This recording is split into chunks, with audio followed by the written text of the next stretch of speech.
Estimados irmãos, o Evangelho de hoje está mais do que claro para nós, pois está evidente o que Jesus quer nos ensinar.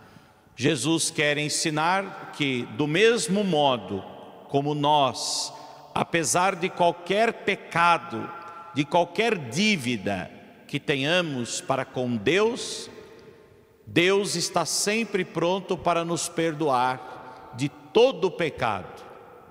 Deus está sempre pronto para perdoar-nos de todas as dívidas que porventura nós tenhamos para com Ele. Mas Deus espera também de nós a atitude semelhante à dele. Deus espera que, assim como Ele tem compaixão de nós e perdoa os nossos pecados, perdoa as nossas dívidas, Deus espera que também nós tenhamos a mesma atitude em relação aos irmãos, aqueles que nos ofenderam. E se nós formos refletir sobre isso, nós percebemos exatamente que Deus, Ele perdoa sempre. E por que Deus perdoa sempre? Porque Deus é amor. E o amor, Ele supera todo o pecado. O amor é maior do que o pecado. O amor é mais forte do que a própria morte.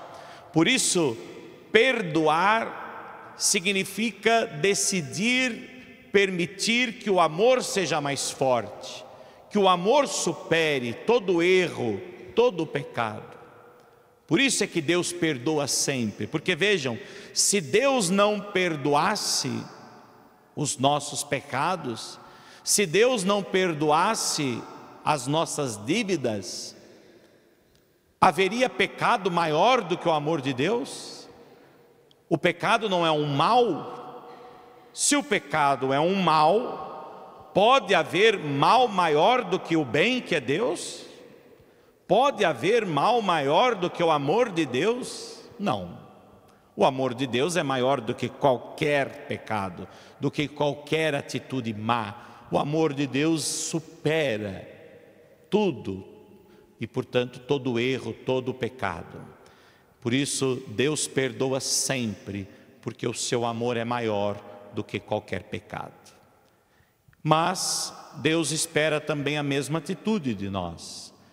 Portanto, meus irmãos, quando nós perdoamos os nossos irmãos, aqueles que nos ofenderam, nós estamos querendo, na verdade, afirmar a mesma coisa. Estamos querendo dizer que o amor de Deus, que nos perdoa sempre, é maior do que o pecado, é maior do que o erro do outro.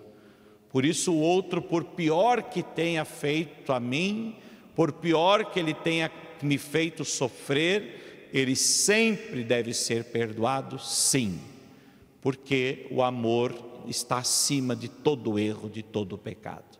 O bem, a salvação, não pode, de certa forma, estar abaixo de algum pecado, de algum mal, mas a salvação, o bem, está sempre acima.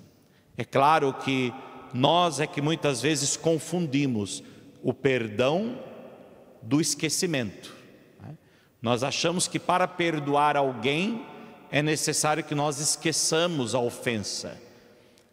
E isso é impossível. É impossível esquecer as ofensas.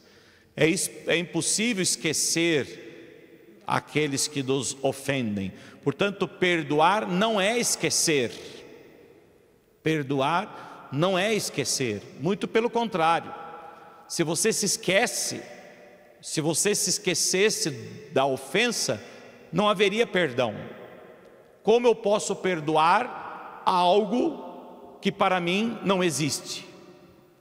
Como que eu posso dar o perdão a algo ou alguém que eu já nem me lembro que me ofendeu? Não é?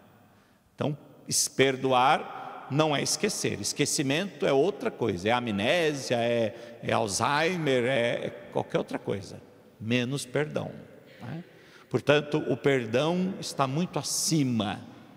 O perdão é mesmo eu reconhecendo a ofensa que me foi feita, reconhecendo o mal que foi causado, eu decido dar o perdão. E na verdade eu decido manifestar ao outro, dizer ao outro que o amor é mais forte do que qualquer ofensa, que o amor supera o mal, que o amor está acima do bem. Eu não preciso voltar de certa forma a ter relacionamento com a pessoa, não preciso reatar muitas vezes algo com a pessoa. Se for necessário, se for possível, se for desejado, se houver, é claro que isso também, se isso te faz bem, faça. Mas o perdão está acima até mesmo disso, até mesmo de reatar algo. O perdão, na verdade, é tirar de nós o mal que está em nós. Eu costumo dar esse exemplo. O perdão é você tirar de cima de você o lixo que o outro jogou em você. O outro te ofendeu, o outro te magoou, o outro te feriu, o outro jogou sobre ti uma lata de lixo. Pegue este lixo que não é seu, pegue este lixo que não lhe pertence, pegue este lixo que você não merece e jogue fora. Independentemente se o outro decidir recolher o lixo, seria ótimo, quando o outro pede perdão, quando o outro pede desculpa, quando o outro de certa forma reconhece o mal que ele causou e ele mesmo vem e limpa a sujeira. Mas se ele não limpou a sujeira, você vai ficar em cima do lixo? Se ele não vem para limpar a sujeira, você vai ficar ali em cima do lixo, até que ele venha retirar o lixo sobre você, que está sobre você? Por isso que Jesus diz, perdoar sempre. Por quê?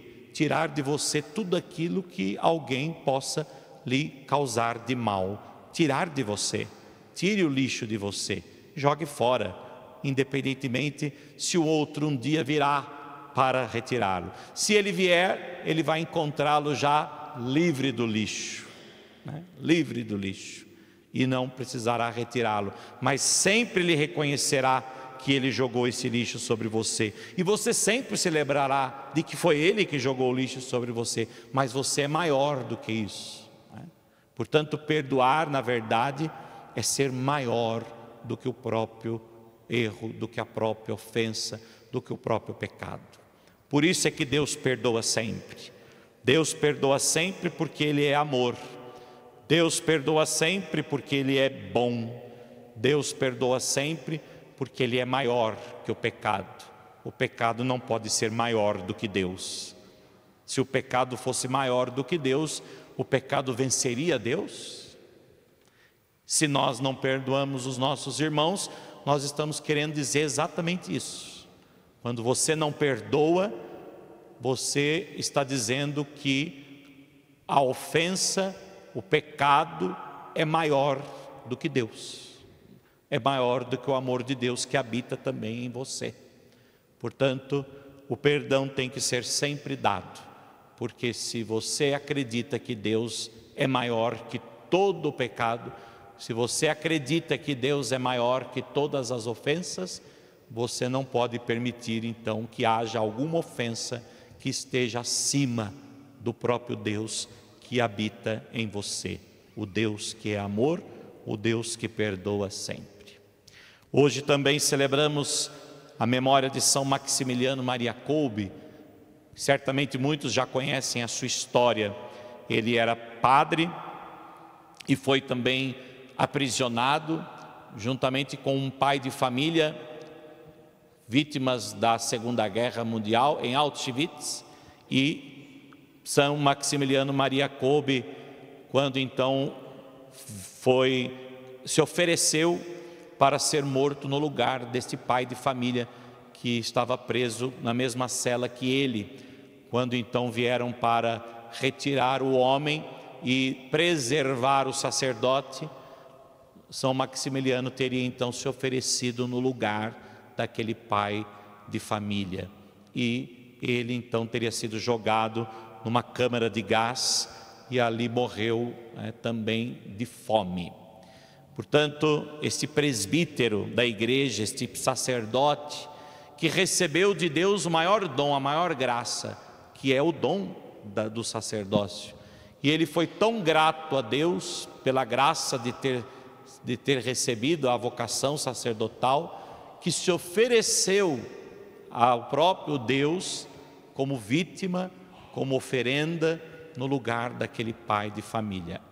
Ele deu, de certa forma, razão e sentido à sua vida sacerdotal, já que o sacerdote é aquele que se entrega, que se mola no altar do Senhor pela salvação do povo. E por isso ele se ofereceu para salvar aquele pai de família. Que ao celebrarmos hoje então a memória de São Maximiliano Maria Kolbe, possamos também nós termos atitude semelhante, se não da forma radical como ele teve, mas que no dia a dia nós sejamos capazes também de oferecer um pouco de nós pelos irmãos, que sejamos também capazes de oferecer um pouco de nós pela salvação dos irmãos, pelo bem dos irmãos. Isso é uma demonstração de amor, isso é uma demonstração de uma verdadeira caridade. Peçamos a graça de sermos capazes de viver o amor, a ponto de nos oferecermos nos oferecermos pela salvação dos irmãos, nos oferecermos pelo bem dos irmãos, mas muito mais do que isso, certamente a maior demonstração do amor que nós podemos ter é sermos capazes também de perdoar os nossos irmãos. Certamente dar o perdão não deixa de ser uma realidade difícil como a morte para muitos de nós, mas dar o perdão é necessário, deixar morrer em nós muitas vezes mágoas, ressentimentos que trazemos em nosso coração e que precisam ser superadas para podermos também ser mais livres e certamente também mais felizes. Por fim ainda, hoje também temos aqui à frente a imagem da dormição de Nossa Senhora, essa festa que é celebrada já na Igreja do Oriente, muito antes de ser celebrada aqui no Ocidente, no dia 15 de agosto. Aqui para nós ela é chamada de Assunção de Nossa Senhora, mas na Igreja Oriental é chamada a festa da Dormição. As duas estão correlacionadas. A dormição seria justamente que Nossa Senhora, depois do seu transcurso nesta vida, teria adormecido para este mundo, passado pela morte, mas sido elevada ao céu em corpo e alma, o que nós celebramos na Assunção, a glorificação.